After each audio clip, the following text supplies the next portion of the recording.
شروع اللہ کا نام لے کر جو بڑا مہربان نہایت رحم والا ہے۔ یاسین، حکمت بھرے قرآن کی قسم، تم یقیناً پیغمبروں میں سے ہو، بالکل سیدھے راستے پر۔ یہ قرآن اس ذات کی طرف سے اتارا جا رہا ہے جس کا اقتدار بھی کامل ہے، جس کی رحمت بھی کامل، تاکہ تم ان لوگوں کو خبردار کرو جن کے باپ داداؤں کو پہلے خبردار نہیں کیا گیا تھا، اس لیے وہ غفلت میں پڑے ہوئے ہیں۔ حقیقت یہ ہے کہ ان میں سے اکثر لوگوں کے بارے میں بات پوری ہو چکی ہے، اس لیے وہ ایمان نہیں لاتے۔ ہم نے ان کے گلوں میں توق ڈال رکھے ہیں جو ٹھوڑیوں تک پہنچے ہوئے ہیں، اور اس وجہ سے ان کے سر اوپر کو اٹھے گئے ہیں، اور ہم نے ایک آڑ ان کے آگے کھڑی کر دی ہے اور ایک آڑ ان کے پیچھے کھڑی کر دی ہے، اور اس طرح انہیں ہر طرف سے ڈھانک لیا ہے، جس کے نتیجے میں انہیں کچھ سجائی نہیں دیتا۔ اور ان کے لیے دونوں باتیں برابر ہے، چاہے تم انہیں خبردار کرو یا خبردار نہ کرو، وہ ایمان نہیں لائے گے۔ تم تو صرف ایسے شخص کو خبردار کر سکتے ہو جو نصیحت پر چلے اور خدا رحمان کو دیکھے بغیر اس سے ڈرے، چنانچہ ایسے شخص کو تم مغفرت اور باعزت اجر کی خوشخبری سنا دو۔ یقیناً ہم ہی مردوں کو زندہ کریں گے، اور جو کچھ عمل انہوں نے آگے بھیجے ہیں ہم ان کو بھی لکھتے جاتے ہیں، اور ان کے کاموں کی جو اثرات ہیں ان کو بھی، اور ہم نے ایک واضح کتاب میں ہر چیز کا احاطہ کر رکھا ہے۔ اور اے پیغمبر، تم ان کے سامنے ایک بستی والوں کی مثال پیش کرو جب ان کے پاس رسول آئے تھے۔ جب ہم نے ان کے پاس شروع میں 2 رسول بھیجے تو انہوں نے دونوں کو جھٹلا دیا، پھر ہم نے ایک تیسرے کے ذریعے ان کی تائید کی، اور ان سب نے کہا کہ یقین جانو ہمیں تمہارے پاس رسول بنا کر بھیجا گیا ہے۔ انہوں نے کہا تمہاری حقیقت اس کے سوا کچھ بھی نہیں ہے کہ تم ہم جیسے ہی آدمی ہو، اور خدا رحمان نے کوئی چیز نازل نہیں کی ہے، اور تم سراسر جھوٹ بول رہے ہو۔ ان رسولوں نے کہا ہمارا پروردگار خوب جانتا ہے کہ ہمیں واقعی تمہارے پاس رسول بنا کر بھیجا گیا ہے، اور ہماری ذمہ داری اس سے زیادہ نہیں ہے کہ صاف صاف پیغام پہنچا دے۔ بستی والوں نے کہا ہم نے تو تمہارے اندر نحوست محسوس کی ہے، یقین جانو اگر تم باز نہ آئے تو ہم تم پر پتھر برسائیں گے اور ہمارے ہاتھوں تمہیں بڑی دردناک سزا ملے گی۔ رسولوں نے کہا تمہاری نحوست خود تمہارے ساتھ لگی ہوئی ہے، کیا یہ باتیں اس لیے کر رہے ہو کہ تمہیں نصیحت کی بات پہنچائی گئی ہے؟ اصل بات یہ ہے کہ تم خود حد سے گزرے ہوئے لوگ ہو۔ اور شہر کے پلے علاقے سے ایک شخص دوڑتا ہوا آیا، اس نے کہا اے میری قوم کے لوگوں، ان رسولوں کا کہنا مان لو، ان لوگوں کا کہنا مان لو جو تم سے کوئی اجرت نہیں مانگ رہے اور وہ صحیح راستے پر ہے۔ اور بھلا میں اس ذات کی عبادت کیوں نہ کروں جس نے مجھے پیدا کیا ہے، اور اسی کی طرف تم سب کو واپس بھیجا جائے گا۔ بھلا کیا اسے چھوڑ کر میں ایسوں کو معبود مانوں کہ اگر خدا رحمان مجھے کوئی نقصان پہنچانے کا ارادہ کر لے تو ان کی سفارش میرے کسی کام نہ آئے، اور نہ وہ مجھے چھڑا سکے۔ اگر میں ایسا کروں گا تو یقیناً میں کھلی گمراہی میں مبتلا ہو جاؤں گا۔ میں تو اپنے پروردگار پر ایمان لا چکا، اب تم بھی میری بات سن لو۔ آخر کار بستی والوں نے اسے قتل کر دیا، اور اللہ کی طرف سے اس سے کہا گیا کہ جنت میں داخل ہو جاؤ۔ اس نے جنت کی نعمتیں دیکھ کر کہا کہ کاش میری قوم کو معلوم ہو جائے کہ اللہ نے کس طرح میری بخشش کی ہے اور مجھے باعزت لوگوں میں شامل کیا ہے۔ اور اس شخص کے بعد ہم نے اس کی قوم پر آسمان سے کوئی لشکر نہیں اتارا، اور نہ ہمیں اتارنے کی ضرورت تھی، وہ تو بس ایک ہی چنگھاڑ تھی جس سے وہ ایک دم بجھ کر رہ گئے۔ افسوس ہے ایسے بندوں کے حال پر، ان کے پاس کوئی رسول ایسا نہیں آیا جس کا وہ مذاق نہ اڑاتے رہے ہو۔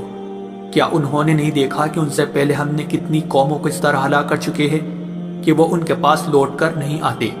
اور یہ جتنے لوگ ہیں ان سبھی کو اکٹھا کر کے ہمارے سامنے حاضر کیا جائے گا، اور ان کے لیے ایک نشانی وہ زمین ہے جو مردہ پڑی ہوئی تھی، ہم نے اسے زندگی عطا کی، اور اس نے غلہ نکالا جس کی خوراک یہ کھاتے ہیں، اور ہم نے اس زمین میں کھجوروں اور انگوروں کے باغ پیدا کیے، اور ایسا انتظام کیا کہ اس میں سے پانی کے چشمے پھوٹ نکلے تاکہ یہ اس کی پیداوار میں سے کھائے، حالانکہ اس کو ان کے ہاتھوں نے نہیں بنایا تھا۔ کیا پھر بھی یہ شکر نہیں کریں گے؟ پاک ہے وہ ذات جس نے ہر چیز کے جوڑے جوڑے پیدا کیے ہیں، اس پیداوار کے بھی جو زمین اگاتی ہے، اور خود ان انسانوں کے بھی اور ان چیزوں کے بھی جنہیں یہ لوگ ابھی جانتے تک نہیں ہیں۔ اور ان کے لیے ایک اور نشانی رات ہے، ہم اس پر سے دن کا چھلکا اتار لیتے ہیں تو وہ یکا یک اندھیرے میں رہ جاتے ہیں، اور سورج اپنے ٹھکانے کی طرف چلا جا رہا ہے۔ یہ سب اس ذات کا مقرر کیا ہوا نظام ہے جس کا اقتدار بھی کامل ہے، جس کا علم بھی کامل۔ اور چاند ہے کہ ہم نے اس کی منزل تاب تول کر مقرر کر دی ہے، یہاں تک کہ وہ جب ان منزلوں کے دورے سے لوٹ کر آتا ہے تو کھجور کی پرانی ٹہنی کی طرح پتلا ہو کر رہ جاتا ہے۔ نہ تو سورج کی مجال ہے کہ وہ چاند کو جا پکڑے، اور نہ رات دن سے آگے نکل سکتی ہے، اور یہ سب اپنے اپنے مدار۔ اور ان کے لیے ایک اور نشان یہ ہے کہ ہم نے ان کی اولاد کو بھری ہوئی کشتی میں سوار کیا، اور ہم نے ان کے لیے اسی جیسی اور چیزیں بھی پیدا کی جن پر یہ سواری کرتے ہیں، اور اگر ہم چاہیں تو انہیں غرق کر ڈالے، جس کے بعد نہ تو کوئی ان کی فریاد کو پہنچے اور نہ ان کی جان بچائی جا سکے۔ لیکن یہ سب ہماری طرف سے ایک رحمت ہے اور ایک معین وقت تک زندگی کا مزہ اٹھانے کا موقع ہے جو انہیں دیا جا رہا ہے۔ اور جب ان سے کہا جاتا ہے کہ بچو اس عذاب سے جو تمہارے سامنے ہے اور جو تمہارے مرنے کے بعد آئے گا تاکہ تم پر رحم کیا جائے، تو وہ ذرا کان نہیں دھرتے، اور ان کے پروردگار کی نشانیوں میں سے کوئی نشانی ایسی نہیں آتی جس سے وہ منہ نہ موڑ لیتے ہو۔ اور جب ان سے کہا جاتا ہے کہ اللہ نے تمہیں جو رزق دیا ہے اس میں سے غریبوں پر بھی خرچ کرو، تو یہ کافر لوگ مسلمانوں سے کہتے ہیں کہ کیا ہم ان لوگوں کو کھانا کھلائے جنہیں اگر اللہ چاہتا تو خود کھلا دیتا؟ مسلمانوں، تمہاری حقیقت اس کے سوا کچھ بھی نہیں کہ تم کھلی گمراہی میں پڑے ہوئے ہو، اور کہتے ہیں کہ یہ قیامت کا وعدہ کب پورا ہوگا؟ مسلمانوں بتاؤ اگر تم سچے ہو۔ دراصل یہ لوگ بس ایک چنگاڑ کا انتظار کر رہے ہیں جو ان کی اجت بازی کے عین درمیان انہیں آ پکڑے گی، پھر نہ یہ کوئی وصیت کر سکے گے اور نہ اپنے گھر والوں کے پاس لوٹ کر جا سکے گے، اور سور پھونکا جائے گا تو یکایک اپنی قبروں سے نکل کر اپنے پروردگار کی طرف تیزی سے روانہ ہو جائے گے۔ کہے گے کہ ہائے ہماری کم بختی، ہمیں کس نے ہمارے مرکز سے اٹھا کھڑا کیا ہے؟ جواب ملے گا کہ یہ وہی چیز ہے جس کا خدا رحمان نے وعدہ کیا تھا اور پیغمبروں نے سچی بات کہی تھی، اور کچھ نہیں بس ایک زور کی آواز ہوگی جس کے بعد یہ سب کے سب ہمارے سامنے حاضر کر دیے جائیں گے۔ چنانچہ اس دن کسی شخص پر کوئی ظلم نہیں ہوگا اور تمہیں کسی اور چیز کا نہیں، بلکہ انہی کاموں کا بدلہ ملے گا جو تم کیا کرتے تھے۔ جنت والے لوگ اس دن یقیناً اپنی مشغلے میں مگن ہوگے، اور وہ ان کی بیویاں گھنے سایوں میں آرام دانشتوں پر ٹیک لگائے ہوئے ہوگے۔ وہاں ان کے لیے میوے ہوگے اور انہیں ہر وہ چیز ملے گی جو وہ منگوائے گے۔ رحمت والے پروردگار کی طرف سے انہیں سلام کہا جائے گا، اور کافروں سے کہا جائے گا کہ اے مجرموں، آج تم مومنوں سے الگ ہو جاؤ۔ اے آدم کے بیٹو، کیا میں نے تمہیں یہ تاکید نہیں کر دی تھی کہ تم شیطان کی عبادت نہ کرنا، وہ تمہارا کھلا دشمن ہے، اور یہ کہ تم میری عبادت کرنا، یہی سیدھا راستہ ہے۔ اور حقیقت یہ ہے کہ شیطان نے تم میں سے ایک بڑی خلقت کو گمراہ کر ڈالا، تو کیا تم سمجھتے نہیں تھے؟ یہ ہے وہ جہنم جس سے تمہیں ڈرایا جاتا تھا، آج اس میں داخل ہو جاؤ کیونکہ تم کفر کیا کرتے تھے۔ آج کے دن ہم ان کے منہ پر مہر لگا دیں گے، اور ان کے ہاتھ ہم سے بات کریں گے، اور ان کے پاؤں گواہی دیں گے کہ وہ کیا کمائی کیا کرتے تھے۔ اور اگر ہم چاہیں تو یہیں دنیا میں ان کی آنکھیں مل یا میٹ کر دیں، پھر یہ راستے کی تلاش میں بھاگے پھرے، لیکن انہیں کہاں کچھ اور اگر ہم چاہیں تو ان کی اپنی جگہ پر بیٹھے بیٹھے ان کی صورتیں اس طرح مسخ کر دے کہ یہ نہ آگے بڑھ سکے اور نہ پیچھے لوٹ سکے۔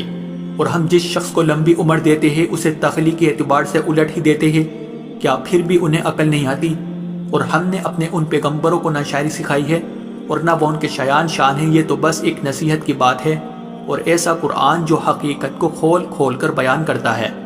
تاکہ ہر اس شخص کو خبردار کرے جو زندہ ہو، اور تاکہ کفر کرنے والوں پر حجت پوری ہو جائے۔ اور کیا انہوں نے یہ نہیں دیکھا کہ ہم نے اپنے ہاتھوں کی بنائی ہوئی چیزوں میں سے ان کے لیے موشی پیدا کیے، اور یہ ان کے مالک بنے ہوئے ہیں، اور ہم نے ان موشیوں کو ان کے قابو میں دے دیا ہے، چنانچہ ان میں سے کچھ وہ ہے جو ان کی سواری بنے ہوئے ہیں، اور کچھ وہ ہے جنہیں یہ کھاتے ہیں، نیز ان کو ان موشیوں سے اور بھی فائدہ حاصل ہوتے ہیں اور پینے کی چیزیں ملتی ہے، کیا پھر بھی یہ شکر نہیں بجا لائے گے؟ اور انہوں نے اللہ کو چھوڑ کر اس امید پر دوسرے خدا بنا رکھے ہیں کہ انہیں ان سے مدد ملے، حالانکہ ان میں یہ طاقت ہی نہیں ہے کہ ان کی مدد کر سکے، بلکہ وہ ان کے لیے ایک ایسا مخالف لشکر بنے گے جسے قیامت میں ان کے سامنے حاضر کر لیا جائے گا۔ غرض اے پیغمبر، ان کی باتیں تمہیں رنجیدہ نہ کریں، یقین جانو ہمیں سب معلوم ہے کہ یہ کیا کچھ چھپاتے اور کیا کچھ ظاہر کرتے ہیں۔ اور کیا انسان نے یہ نہیں دیکھا کہ ہم نے اسے نطفے سے پیدا کیا تھا، پھر اچانک وہ کھلم کھلا جھگڑا کرنے والا بن گیا؟ ہمارے بارے میں تو وہ باتیں بناتا ہے اور خود اپنی پیدائش کو بھلا بیٹا ہے، کہتا ہے کہ ان ہڈیوں کو کون زندگی دے گا جبکہ وہ گل چکی ہوگی؟ کہہ دو کہ ان کو وہی زندگی دے گا جس نے انہیں پہلی بار پیدا کیا تھا، اور وہ پیدا کرنے کا ہر کام جانتا ہے۔ وہی ہے جس نے تمہارے لیے سرسبز درخت سے آگ پیدا کر دی ہے، پھر تم ذرا سی دیر مجھ سے سلگانے کا کام لیتے ہو۔ بھلا جس ذات نے آسمانوں اور زمین کو پیدا کیا ہے، کیا وہ اس بات پر قادر نہیں ہے کہ ان جیسوں کو دوبارہ پیدا کر سکے؟ کیوں نہیں، جبکہ وہ سب کچھ پیدا کرنے کی پوری مہرت رکھتا ہے۔ اس کا معاملہ تو یہ ہے کہ جب وہ کسی چیز کا ارادہ کر لے تو صرف اتنا کہتا ہے کہ ہو جا، بس وہ ہو جاتی ہے۔ غرض پاک ہے وہ ذات جس کے ہاتھ میں ہر چیز کی حکومت ہے، اور اسی کی طرف تم سب کو آخر کار لے جایا جائے۔